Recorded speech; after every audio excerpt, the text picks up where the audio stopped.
में आपका स्वागत है। मैं हूँ प्रिया हीर। आइए जानते हैं इस स्पेशल रिपोर्ट के बारे में। देश की राष्ट्रीय राजधानी दिल्ली की हवा एक बार फिर जहरीली होती जा रही है। दिल्ली में गंभीर प्रदूषण का संकट मंडरा रहा है। ऐसे में दिल्ली के पर्यावरण मंत्री गोपाल राय ने लोगों से वर्क फ्रॉम होम करने की अपील की है। इतना ही नहीं, उन्होंने लोगों से अपील की कि जो लोग दफ्तर जा रहे हैं वो कार पूल करें। इससे कम गाड़ियां सड़क पर निकलेंगी। पर्यावरण मंत्री गोपाल राय ने कहा कि दिल्ली में पिछले 2 दिनों से प्रदूषण का स्तर अलग अलग इलाकों में बढ़ा हुआ है। दिल्ली ही नहीं बल्कि उत्तर प्रदेश, हरियाणा के भी कई इलाकों में एयर क्वालिटी इंडेक्स काफी बढ़ गया है। ऐसे में दिल्ली के पर्यावरण मंत्री गोपाल राय ने लोगों से अपील की कि अगर संभव हो तो घर से ही काम करें और निजी वाहनों का इस्तेमाल करना बंद कर दें। उन्होंने कहा कि 50% प्रदूषण वाहनों की वजह से ही होता है। लोगों को पटाखे भी नहीं चलाने चाहिए। सबसे बड़ी बात यह है कि गोपाल राय ने पंजाब में पराली जलाए जाने की घटनाएं सामने आने के बाद इसका ठीकरा भी केंद्र सरकार पर ही फोड़ दिया।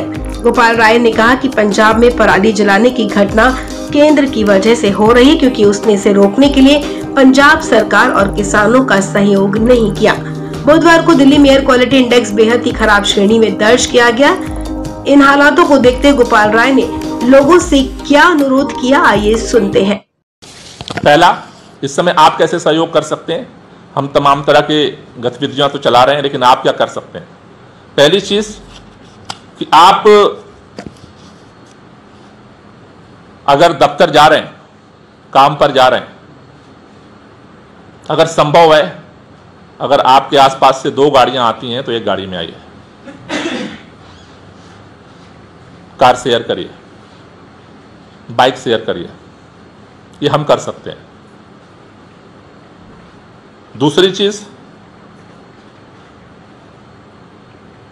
अगर संभव है तो वर्क फ्रॉम होम करिए। अपने घर से जितना काम हो सकता है अपने घर से करिए, बाहर गाड़ियों को मत निकालिए। उससे जैसा, इसलिए मैं ये कह रहा हूं कि जैसा आपने स्टडी में बताया कि जो दिल्ली का 31% है उसमें से 50% व्हीकल पोल्यूशन है। तो रेड लाइट ऑन गाड़ी आप कैंपेन तो ये लागू नहीं होने दे रहे, तो फिर क्या कर सकते हैं हम सब मिलकर प्रयास करें कि कम से कम गाड़ियां सड़क पर निकालें। उसका फायदा क्या होगा कि जो ये व्हीकल पोल्यूशन का कंट्रीब्यूशन है वो हम रिड्यूस कर सकते हैं। तो पहला मैंने कहा कि आप गाड़ी शेयर करिए, जिससे जो पॉसिबल अगर है तो। अगर आपके आसपास दोस्त कोई है और आपको भी जाना है तो 1 गाड़ी छोड़ दीजिए, उसकी गाड़ी से चले जाइए। अगर एक ही ऑफिस में जाना है, अगर एक ही तरफ जाना है तो। दूसरा, वर्क फ्रॉम होम का आप अपने प्रैक्टिस में ले आइए, जिससे कि हम गाड़ियां इमरजेंसी हो तभी आप बाहर निकालें। तीसरा,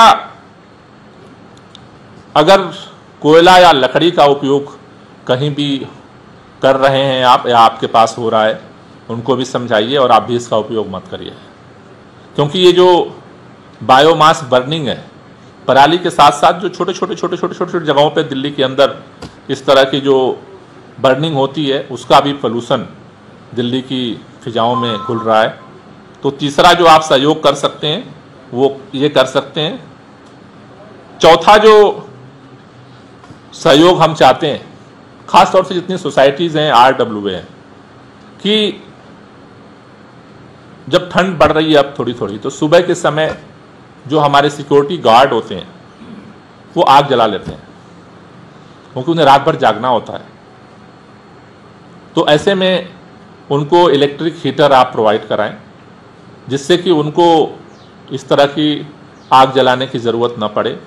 तो इन छोटे छोटे प्रयासों से भी आप अपने हिस्से का जो पोल्यूशन है उसको आप रोक सकते हैं। आपको बता दें, दिल्ली और उसके आसपास के इलाकों की आबो हवा का हाल बेहाल है। सफर इंडिया एयर क्वालिटी सर्विस के मुताबिक बुधवार को दिल्ली का एयर क्वालिटी इंडेक्स 373 दर्ज किया गया, जो बेहद खराब श्रेणी में आता है।